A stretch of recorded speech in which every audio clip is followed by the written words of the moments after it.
వందే మాత్రం. నేను మీ journalist Navatha. Welcome to our political.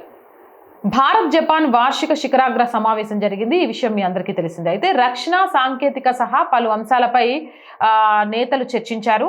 అనంతరం ఇద్దరు నేతలు మీడియాతో మాట్లాడారు.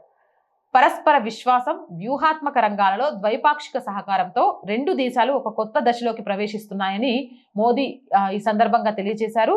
ప్రస్తుతం ప్రపంచంలో నెలకొన్న అస్థిర పరిస్థితుల్లో దేశాల మధ్య పరస్పర విశ్వాసమే వ్యూహాత్మక ఆస్తి అని ప్రధాని పునరుద్ఘాటించారు. దానికి అనుగుణంగానే భారత్ జపాన్ భాగస్వామ్యం ఉండడం గర్వకారణమని కొనియాడారు. దీనితో పాటు మోదీ మాట్లాడిన వ్యాఖ్యలు ఇప్పుడు సోషల్ మీడియా వ్యాప్తంగా చర్చనీయాంశంగా మారాయి. అదేంటి అంటే, భారత్ పర్యటనకు వచ్చిన జపాన్ ప్రధాని సనాయో తకాయిచిని ప్రధాని మోదీ సాదరంగా ఆహ్వానించారు. అంతేకాదు, ఈ సందర్భంగా ఆమెను ఒక అందమైన తన చిట్టి చెల్లిగా మోదీ అభివర్ణించారు. ఇప్పటి వరకు ఆయన ఎవరిని ఇలా అభివర్ణించలేదు. దాంతో సనాయో తకాయిచినికి భారతీయ ప్రజలందరూ కూడా చాలా గొప్పగా స్వాగతం పలుకుతున్నారు. మోదీ నోటి నుంచి ఇలాంటి వ్యాఖ్యలు వినడం మొదటిసారి.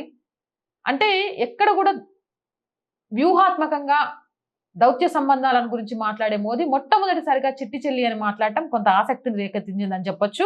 భారతదేశ వృద్ధి ప్రయాణంలో జపాన్ పాత్ర కీలకమని కూడా కొనియాడారు. ఆత్మీయంగా మోదీ పిలిచిన పిలుపుపై తకాయిచి సంతోషం వ్యక్తం చేశారు. రెండు దేశాల అభివృద్ధి వైపు జరుగుతున్న ప్రయాణంతో తామిద్దరం ఒకే మార్గంలో ఉన్నామని పేర్కొన్నారు. ఈ విషయం తమ సంభాషణలో స్పష్టమైందనే విషయాన్ని కూడా తెలియజేశారు. ఏదేమైనా ఇప్పుడు మోదీ గారు ఈ జపాన్ కి సంబంధించిన ప్రధాని తకాయిచిని చిట్టి చెల్లి అని పిలవడం సోషల్ మీడియా వ్యాప్తంగా దీనికి సంబంధించి అనేక వార్తలు అయితే వస్తున్నాయి. ఏదేమైనా నాకైతే చాలా బాగా నచ్చింది. మీరేమంటారు? మీ అభిప్రాయం ఏంటనేది కామెంట్ చేయండి. జై హింద్, జై భారత్. అలాగే మోర్ వీడియోస్ కోసం our group of channels, our voice, our political, our Sanskriti 3 channels ని వెంటనే సబ్స్క్రైబ్ చేయండి.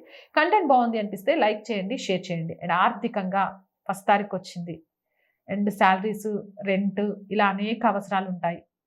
ఈ రోజు వరకు ఈ ఛానల్ సక్సెస్ఫుల్ గా నడుస్తుంది అంటే మీ వల్లే. ఇక ముందు నడవాలన్నా మీరే ఈ ఛానల్ని ఆర్థికంగా ఆదుకోవాలి. మేము బ్రేక్ ఈవెన్కి చేరుకునేదాకా ఆర్థికంగా ఆదుకుంటారు అని ఆశిస్తున్నాం. ఆర్థికంగా ఆదుకోవడం కోసం స్క్రీన్ మీద గూగుల్ పే, ఫోన్ పేతో పాటు అకౌంట్ డీటెయిల్స్ ఇస్తున్నాము. మీకు తోచిన సహాయాన్ని అందించండి. అలాగే వ్యాపార ప్రకటనల కోసం 8328500576 నెంబర్ని సంప్రదించండి. జై హింద్, జై భారత్.